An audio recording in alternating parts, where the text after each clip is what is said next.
Welcome to No Concession Sessions.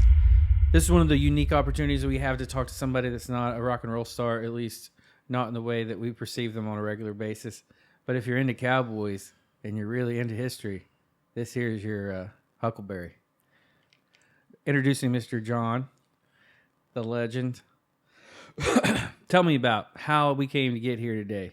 Talking about Buffalo Bill. And this is the first guest we've had to have all these awesome... look at this. Show me what you got over there. All right, we got... Tell us about it.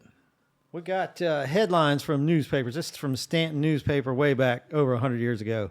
Buffalo Bill coming to town. Right there he is. Buffalo Bill in town shows he's an idol of the crowds. So you say rock stars. He wasn't doing music, but Buffalo Bill was like the first rock star. He was like the first. So if you didn't know who Buffalo Bill is, how would you describe Buffalo Bill? Who'd you say he was? Well, he's the first thing that comes to mind when you talk about Buffalo Bill is the Wild West show. So you think about Wild West shows that were back in the day alongside circuses. Now, he hated to be compared to a circus, but outdoor show, buffalo running around, shooting going on, Annie Oakley.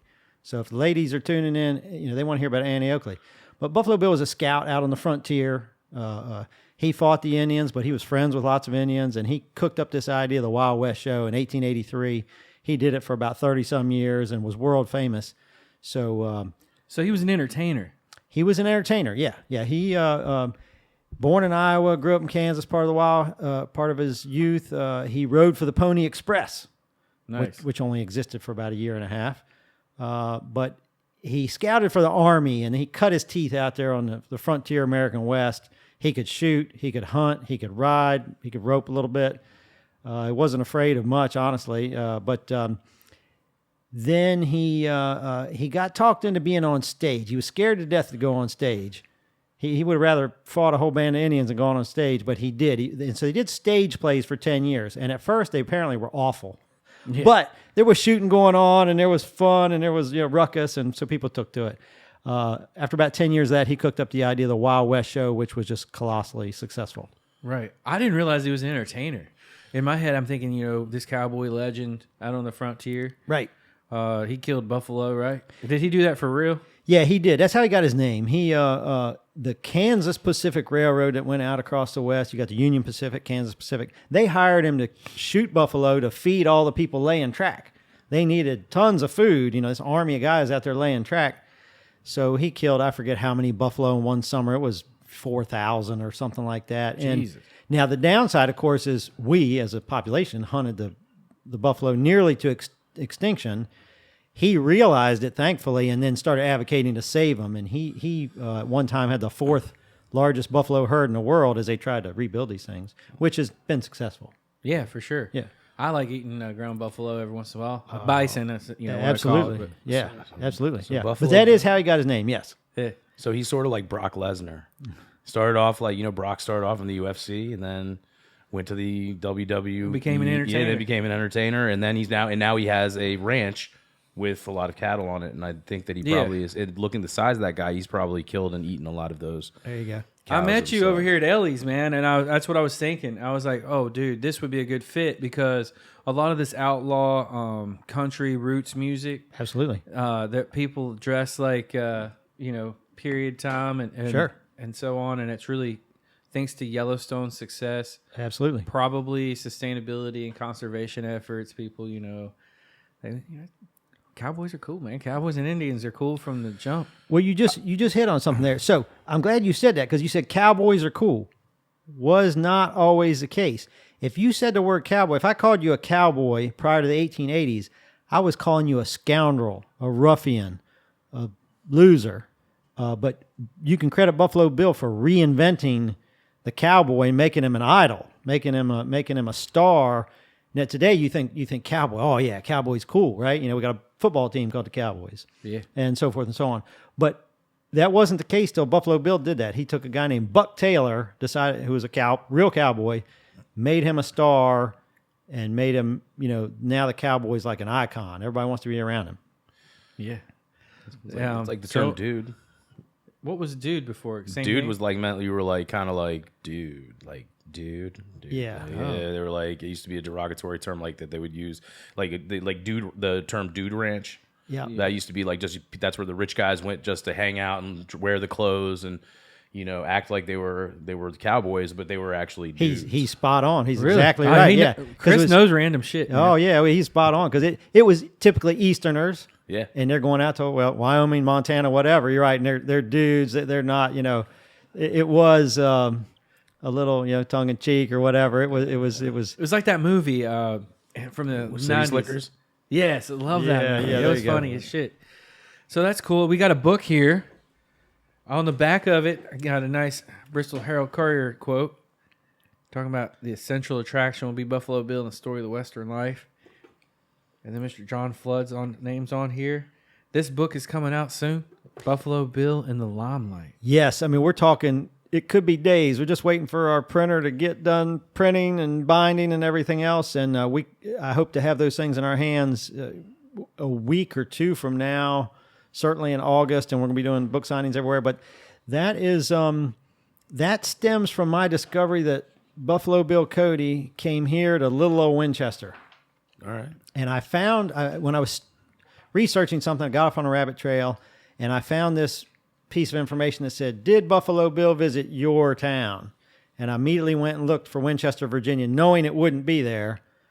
It said October 4th, 1916, Buffalo Bill, Wild West, Winchester, Virginia. I about fell on the floor. I couldn't believe it. And so we cooked up a Wild West show that we do every fall in October here in the local area. And we'll do it again this year. Some stuff will be coming out about that soon. But we did that the first year celebrating, hey, he came here to Winchester, Shenandoah Valley. We want to celebrate it. We did a lot of Wild West stuff. But then I said, well, I wonder what else he did in Virginia. So I just said, I'm going to write about everything Buffalo Bill did in the state of Virginia. So that's what's in that book right there. Nice. And whenever I met you next door, you talked about old fashions and Yes. that had something to do with this area. What was that story about again? So Buffalo Bill would do these shows, and it was, if you envision like a U-shaped arena. I mean, he would set up an arena in each town, and the arena part, like where you play a football game, that would be open, just like a football stadium, and ringing around the arena in a U-shape would be stands and a canvas covering, because they did the show rain or shine. He would have a tent set up on the lot. They would do 2 shows a day, 2 p.m., 8 p.m. They would do a parade before that at 10 a.m. So they'd come in and take the town over. I mean, everybody and his brother would come in, regular Joes, but also people like the governor and things like this. So when he came through Richmond one year, Robert E. Lee's nephew, who had already been governor, and he was about to be a general in the Spanish-American War, he comes to the show lot, and he goes in Cody's tent. He says, Cody, I hear you can mix a mean old-fashioned. And Cody's like, sure, you want one?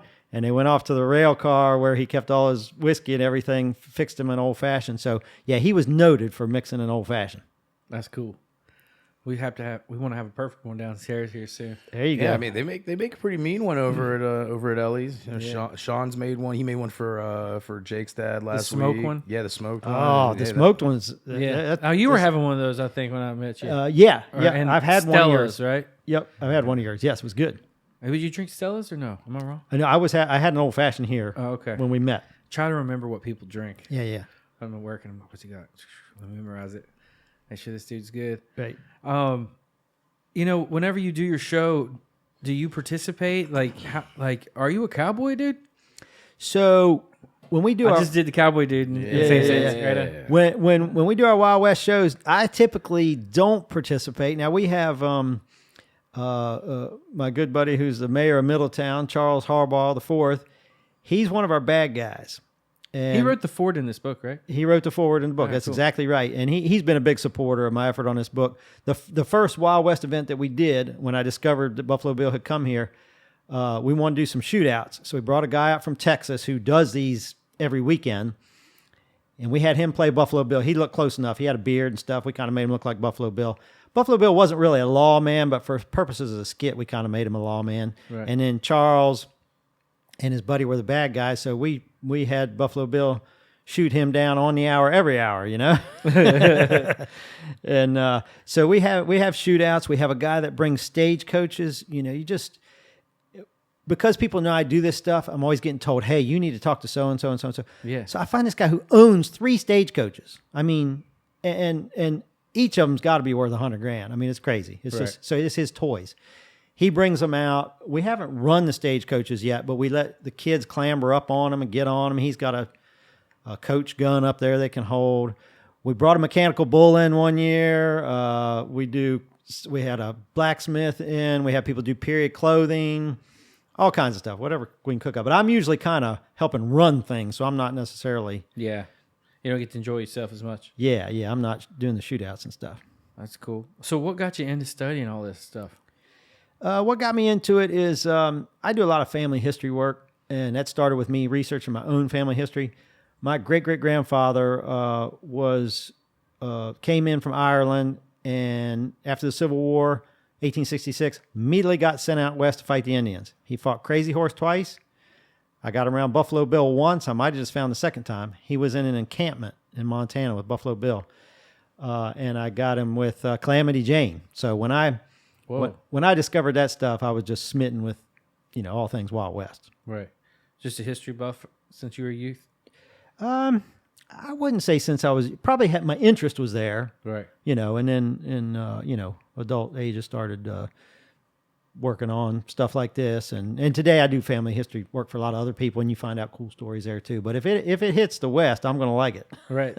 Like a cowboy forensic scientist. There you go, kind of. If you need any extras for any of your shows and stuff, man, if you just need to come to some of these shows at the Monument. We got a whole bunch of nuts in here. Like Man, Ryan Jewell. if you're here August, Oh you yeah. can get Ryan Jewell I've heard on good that. things. he's got movie experience. I've heard too. good things. Yeah, man. I've heard good things about him. Yeah. I got to come see him. Be here on the August 18th and 19th, man. There's a whole bunch of Clark County cowboy types that'll be in here. Wednesday the 26th. Oh yeah, Wednesday the 26th. All right. There'll be Jake Cohn and them. Same got- thing. Like, Okay, now Jake Pony Bradshaw on Sunday. Yeah. played at our Wild West event last year. Nice. Yep. Probably fit right in. Yeah. Oh yeah. Fit right in. Yeah. Sweet.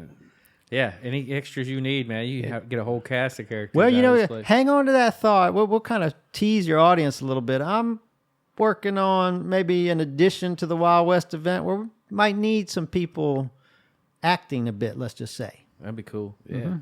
Nice. Yeehaw. Winchester. So, what do you think about Winchester, man, and the history of this place? It's just surrounded with it. Was there a lot of cowboy action going on back here at some point? Yes and no. I mean, when you think about this area, there's so much Civil War history. I like the Civil War, but I got to take it in small doses. It's not my favorite thing. Like Sure. my uncle, it's his favorite thing. My favorite thing's Wild West stuff, the Indian Wars, all that kind of stuff. But you had the Civil War stuff, and then before that, all the colonial era, George Washington, all that. And to an extent, if you think about it, George Washington's a bit of a cowboy. Yeah. I mean, you don't think of him as a cowboy, but what's he doing when he's a young man? We got this building right over here, 3 blocks from us. Yeah. That's George Washington's office. He's coming out here when he's 16, 18 years old, employed by Lord Fairfax to survey stuff. He's on horseback constantly. He's encountering Indians constantly. I mean, he's a frontiersman before that was kind of the whole cowboy thing, Yeah. What is the years that you would say are like the pinnacle of the cowboy legends? Like, what was happening? What's the best 10-year period, you think? Best 10-year?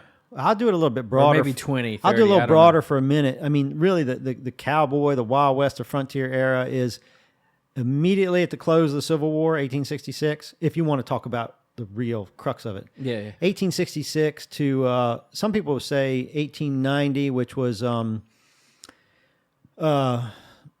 South Dakota, the Pine Ridge massacre. Some people are going to call it. Some people call it a battle. Some people call it a massacre. But it was the last uprising of the Indians that was quelled at that point. One thing I love about Buffalo Bill is, we were talking about this earlier before the show. I mean, he fought some Indians in hand-to-hand combat. One of the two fellows was going to die. I mean, if you're going to fight somebody hand-to-hand, somebody's going to die, you're going to hope it's the other guy. Yeah. But he fought Indians and came out the winner, and you would think, okay, the Indians going to hate him. The Indians, the Sioux, Lakota, they became some of his best friends. In fact, late in life, I'm the first one, I think, to say this. Iron Tail was a Sioux. I forget if it's Oglala or which band of the Sioux or Lakota. I think Iron Tail was Buffalo Bill's best friend, bar none, at the end of his life.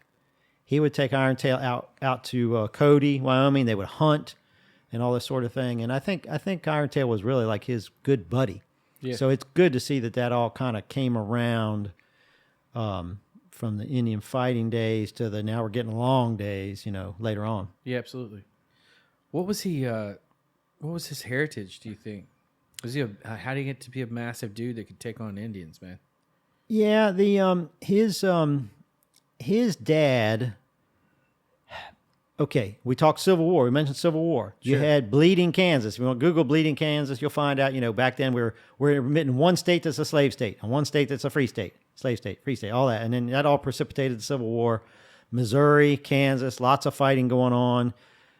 Cody's dad was an absolute abolitionist. He wanted slavery abolished, and some people out there in Kansas beat him up, and it took him a year or two to die, but he died from his injuries. Jeez. So he's an abolitionist that got attacked by pro-slavery types. So when Cody's dad died, Cody was 11 years old. He's got a mom and 3 or 4 sisters that now basically he's got to support. He started riding west with wagon trains at 11 years old. Damn. Carrying a gun, riding a horse, helping wagon trains. Rode for the Pony Express at maybe 14 years of age. So, baptism by fire, I guess you say. Yeah, he was probably the size of a jockey when he was 14. Yeah, I don't know. As an adult, he was about 6'1". Yeah, so I'd say, at that age, he was probably jockey, perfect size. Probably. Experience. Yeah, that's crazy. Yeah. Cowboy CrossFit.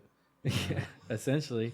Get I guess the automobile gains, is what slowed down cowboy life. Cowboys are, I guess, they sold horses. What was their main income? Well, cows, bro. Yeah, cows. I mean, yeah. Hence the name. Yeah. They're not called horsemen. Yeah. They're you're right. You're right. Horse boys. Yeah. That sounds different. Yeah. Well, you had the era of those big cattle drives, out of Texas. And if anybody's seen the movie Lonesome Dove, some people consider it the top Western, but it's a story of cattle drives and one of the cattle buddies dying and being brought back home to Texas to be buried, not married. But yeah, sort of the same thing sometimes. Yeah. Just kidding. I love my wife. Yeah, that's right. But they were. You had drovers. They drove the horses up, to Montana, Wyoming, places like that. And then once the age of the ranches, they're working on the ranches. They're roping, throwing, branding them, right? Yeah. What's your favorite Western? Oh, wow. That's a tough one. Favorite Western? Man, I don't know. Rio Bravo's awfully good. John Wayne, 1959. Yeah. But you know what? I love the spaghetti Westerns. I mean, Have you ever seen Dirty Dingus McGee? I have not seen It's with that. Paul Newman. It is amazing. I'm going to have to watch it. It's about this dude, and he rolls into town, and at first he's coming in as a sheriff type, and he's supposed to take down the brothel, but then this other law enforcement type tries to take him on, and then he teams up with the brothel, and it's amazing. Yeah. The trilogy, if you will, Fistful of Dollars for a few dollars more, The Good, Bad, and the Ugly. Yeah, there you go. My younger son has watched all 3 of those. We've watched them multiple times. We'll sit there and score it. We'll give points for direction and for scenery and cinematography and all this, and come out and compare scores. And they're creating great. a young director, man. There you go. Yeah. So those 3 are great. You know that John Wayne wore pantyhose underneath his jeans when he did all of his cowboy movies so he wouldn't chafe. That is real talk. I didn't know that. Yeah, that is what you can Google. This is a Googleable fact. Should we laugh, cry? What should we do with that? It's 2023, man. You congratulate him. All right. Hey, he was ahead of his time, dude. He couldn't go to Dick's and get some cool ass undergarments back right. then. Right. Hey, listen, they were probably all woolly and stuff, materials. As a stout man that works in the kitchen, I'm not hating. I'm even thinking about it. I'll go get some legs on my way home. I like going to Duluth, man. You ever been to Duluth curfew? I could go in there and Fire hose spend pants, $1,000 bro. easy. We're getting let's see, which one is it? It's either Boot Barn. So you got Cavender's, you got Boot Barn, you got these, Duluth Trading. You got all these different companies selling this stuff. But, we don't have a whole lot of it out here in the East, but we got a boot barn down around, I think, Fredericksburg now. So we're starting to, Yellowstone is prompting all this, I guess. Yeah, right? yeah, for sure. You know what? I think that there was like if I'm correct again on this one, this is this is questionable, but it was a big thing when Yellowstone came out in Europe to start dressing like a cowboy. Oh, you told me this, Chris. Yeah, we were talking about because I was watching, but they do it on a regular basis. Yeah, There's they no like to cowboy emulate stuff going on. I don't know. I think there's like in some of the countryside they're doing some sort of cowboy stuff. They have cattle, they have horses. Well, you bring up a good point. I'm glad you brought that up because so Buffalo Bill does these Wild West shows. They're hugely successful. I mean, he did thousands and thousands and thousands of Wild West shows where the typical attendance would be 6 or 8 or 10 or 12 or even 15,000 people at one show, and that many more again at the evening show. They would tour. They had a more rigorous touring schedule than a Major League Baseball team. If a Major League Baseball team played a doubleheader every game day, it wouldn't equate what Buffalo Bill did. So the success was so big, he took it to Europe, to your point. Buffalo Bill and the Wild West went to Europe in 1887 and again in the 90s, I think, and then 1905, somewhere in there. One time they went for 3 years. They stayed over there 3 years.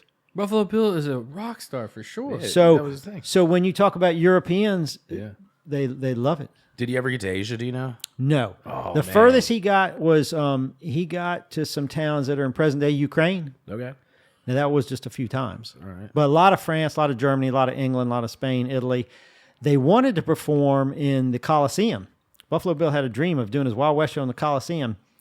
There was too much junk, and it was Yeah, they used to just store. It was too much stuff, and it wasn't big enough. So they did it in Verona. There's a Coliseum-type structure in Verona, which I have actually been to.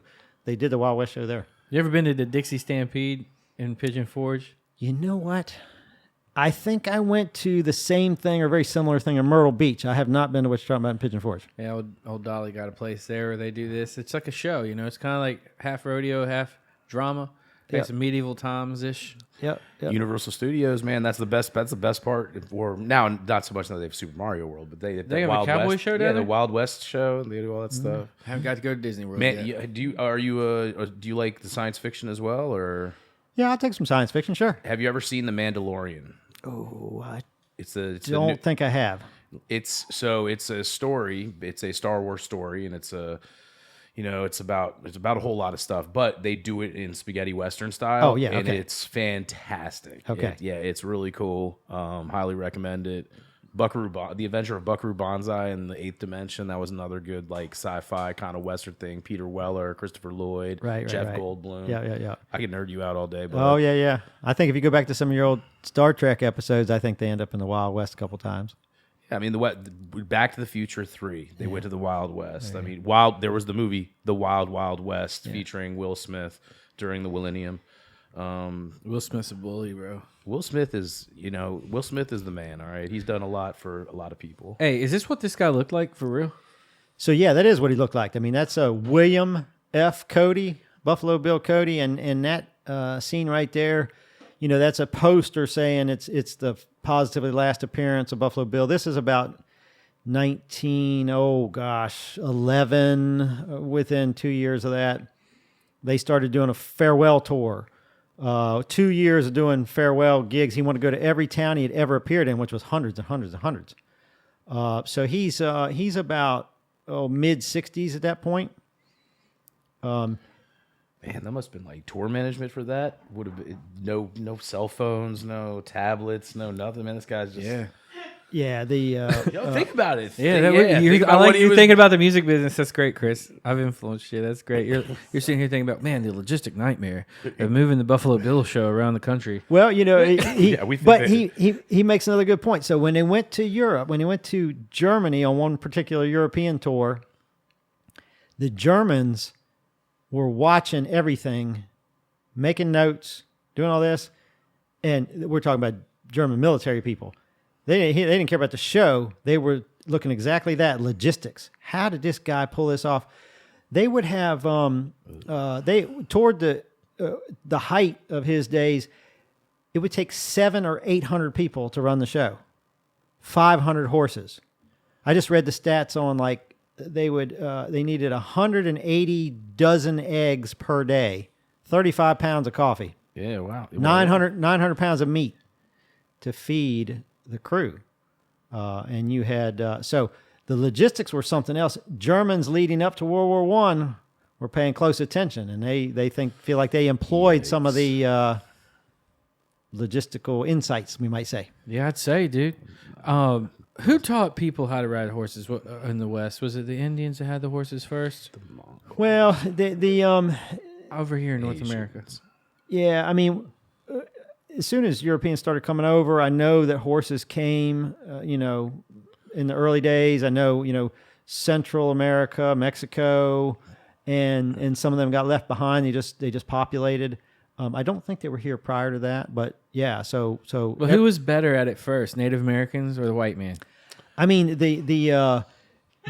no, seriously. I'm serious, dude. The Cowboys versus Indians. Who had the horse first? Like, if you're going to battle it out, Native Americans. I don't know who had it first, but I think Native Americans probably, Native right? Americans, dude. Definitely, Even 100%. Because they got it from the Spanish, and Spanish was before all the Western immigrants. I think horses. There's a lot of horses that came from the land. You have that ice bridge between Russia and Alaska, and if you had like there was a lot of like Asians that were traveling, like the Mongols. You think they brought horses over the ice? They brought like there's a very large. Bro, how scary that shit would be! Polar bears trying to get your horses, dude. No way. I'm not a historian, and that could definitely be just shooting from the hip. But like, I think that there is some sort of. Excuse me, Curfew. Could you help us find out who had the horses first, the Native Americans or the Cowboys? I don't know, but to answer the other part of your question, Cody himself, I don't think would make any bones about it, saying that his Native American brothers could ride circles around the white guys. Well, they rode bareback, and like so that was like the Native Americans rode bareback, and the white dudes rolled up. They had their nice saddles and stuff. Yeah. They people who were accomplished horsemen saw the Native Americans riding and were astonished. Let's just put it that way. Astonished at their skill level. Yeah. Especially to shoot while moving and stuff. Oh yeah. That's crazy. Mm-hmm. I like this gun he has though. Yeah, he's smoking there a little bit. Little golden boy. Let it be known business. That's what's up. Yeah. Yeah. I think my favorite cowboy movie is Tombstone and then Young Guns. Oh yeah, I forget about Young Guns. Yeah. Young Guns is awesome. Hold on a second. We have an answer. Native Americans They had it first? used horses far earlier than historians have believed. Native American communities rode, cared for, and lived alongside horses nearly a century earlier than European records suggest. Yeah, it's kind of like on the Avatar movie. You know what I mean? Nice. They were locked into the horses before. Yeah. Because they were chasing buffalo too. Like they were probably for hundreds of years, right? Before we did. The buffalo was a prime source of their food. They made blankets, so forth and so on. The buffalo was critical. Have you eaten buffalo? Yes, I've had buffalo on many occasions. If your audience gets any chance, or maybe some of them, of course, already been out west. Lord willing, and the creek don't rise, as Hank Williams used to say. I'll be in Wyoming in about a week, and the Occidental Hotel in Buffalo, Wyoming.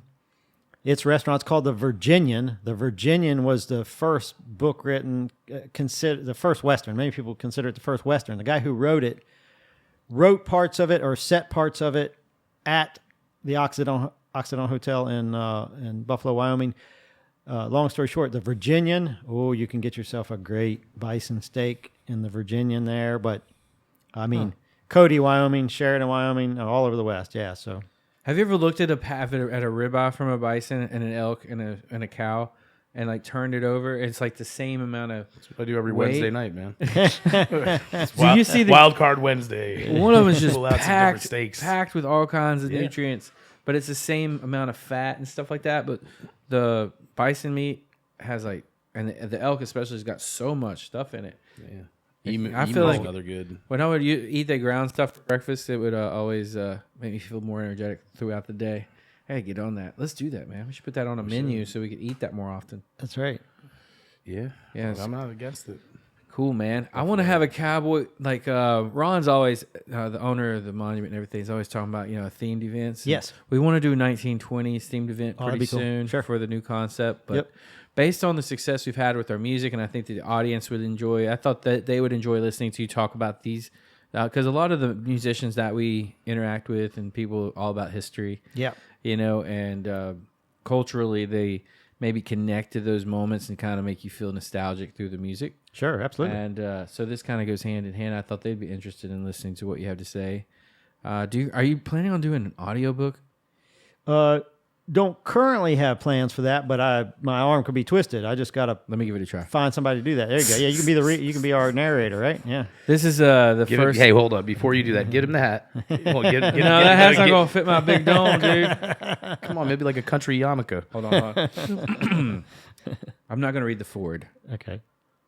For much of the 21st century, we as Americans have been coming to terms with our difficult history as a nation. Or I could do it like this, since it's a cowboy book. You gotta do it with that. For much of the 21st century, we as Americans have been coming to terms with our difficult history as a nation. This reflection has led to what some historians believe to be a war on history that has included tearing down statues, changing street names, renaming buildings, and canceling reenactments and other historical displays.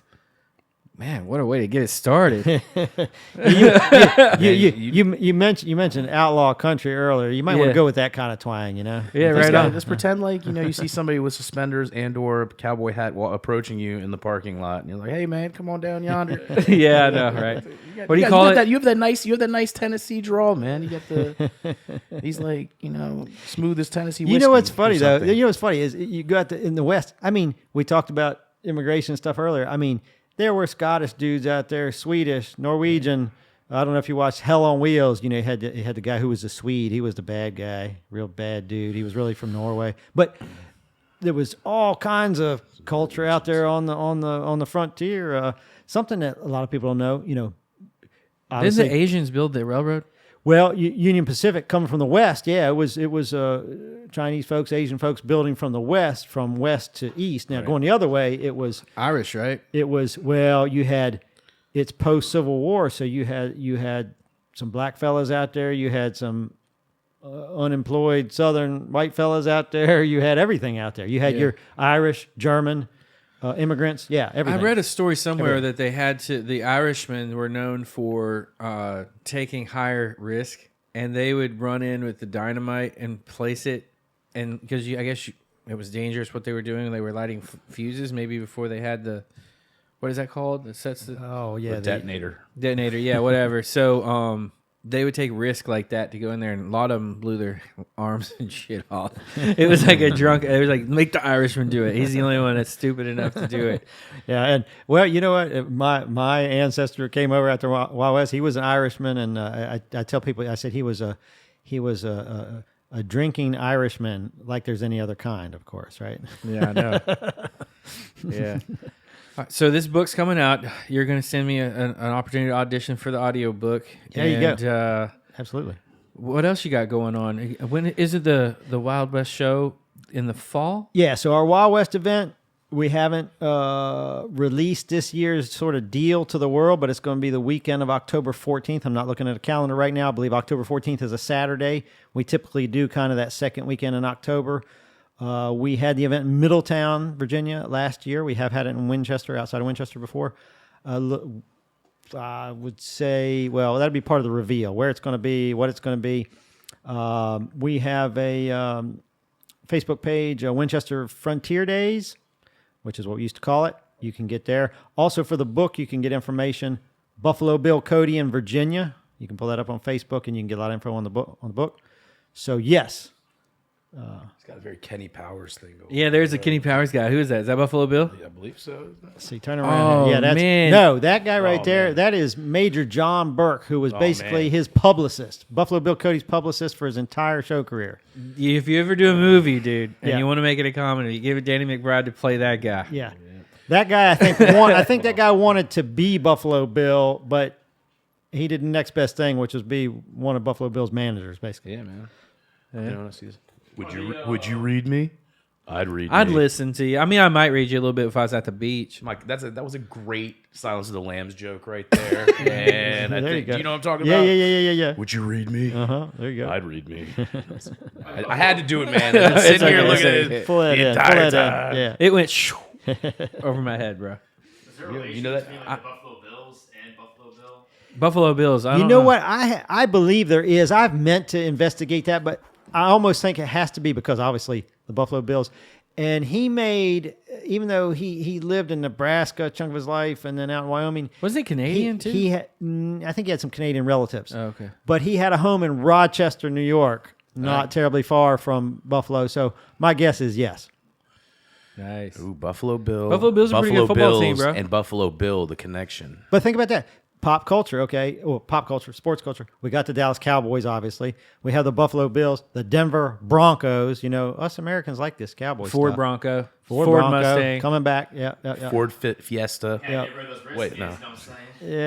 Yeah. No more Redskins, man. No.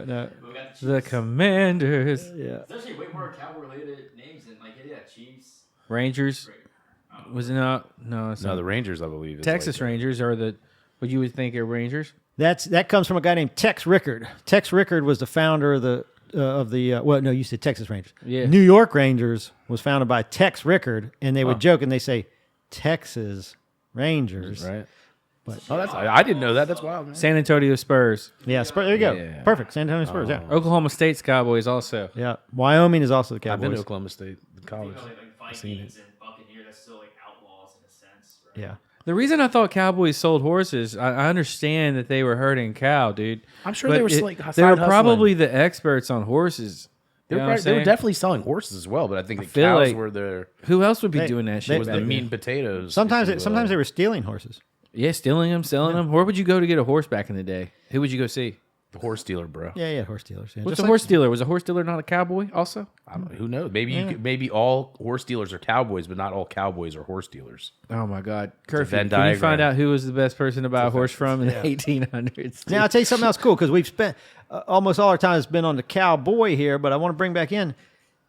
Cody had ladies galore in his show, Annie Oakley, but he had Lucille Mulhall and Lulu Bell Parr and these gals that could ride like crazy, shoot like crazy, rope like crazy, and also us guys see a pretty gal. I think cowgirls are super hot. Dude. Well, there Just you so go. You know. It always have Especially been. in reverse. Always have been.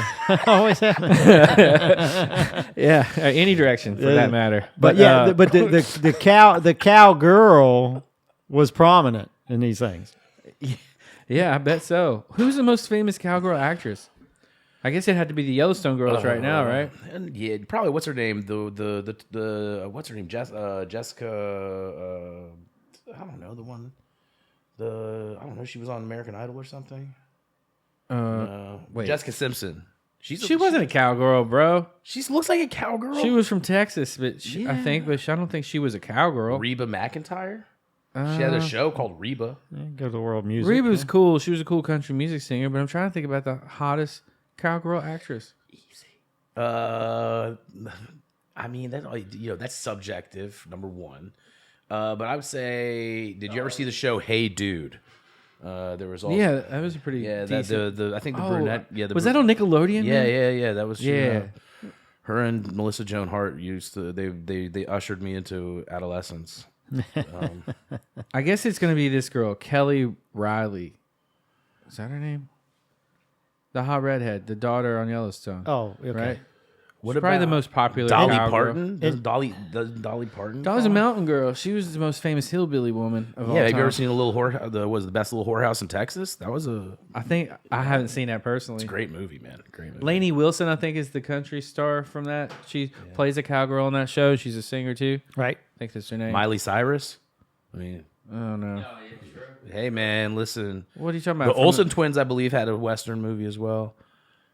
But that was, Now, if you want to go back further, of course, we're sitting here in Winchester, Virginia, so let's give Patsy Cline some props. And I was watching a documentary about her. The other day. yeah, It I was mean, really interesting. Patsy's mom made her all those, fringed outfits and boots and hats, and she looked like a cowgirl, and so she was an early forerunner of all that.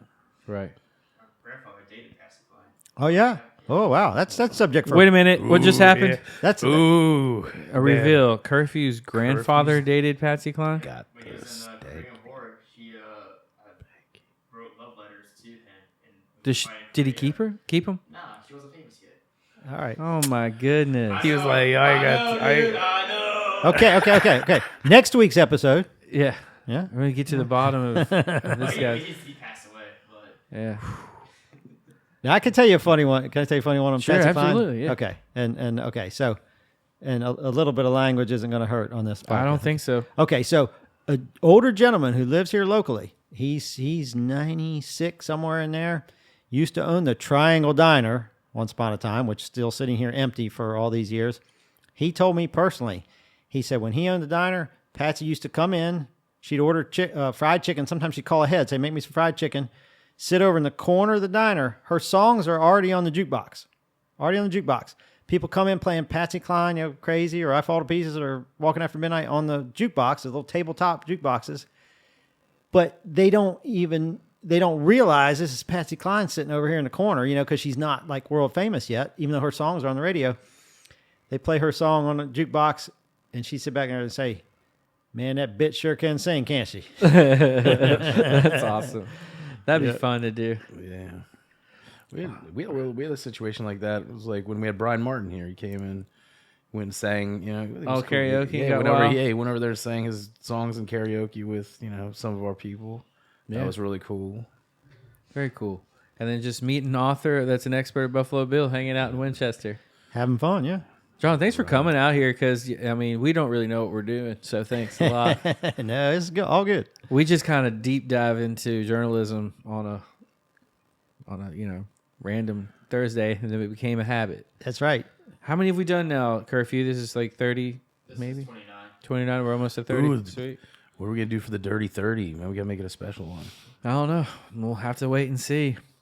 All right, everybody, get this book from John Flood and look out for the audiobook. I'm about to unload. Hold on, real quick though. How do we get this book? Okay. Where do we find this book? All right, right now, because some things are still evolving, the best thing to do is to go to the Facebook page, Buffalo Bill Cody in Virginia.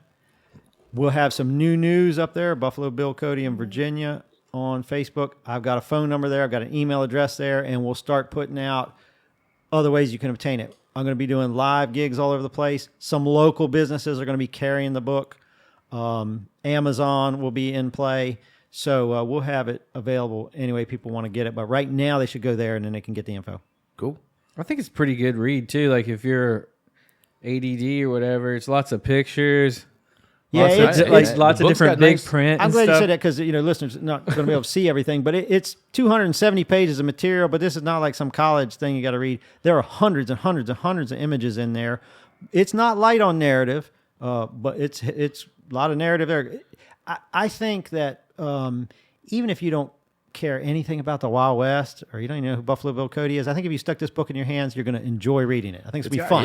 It's got a great presence. So it's good coffee. It looks like a good coffee table book. There you go. I'm opening up here. It talks about Clifton Forge.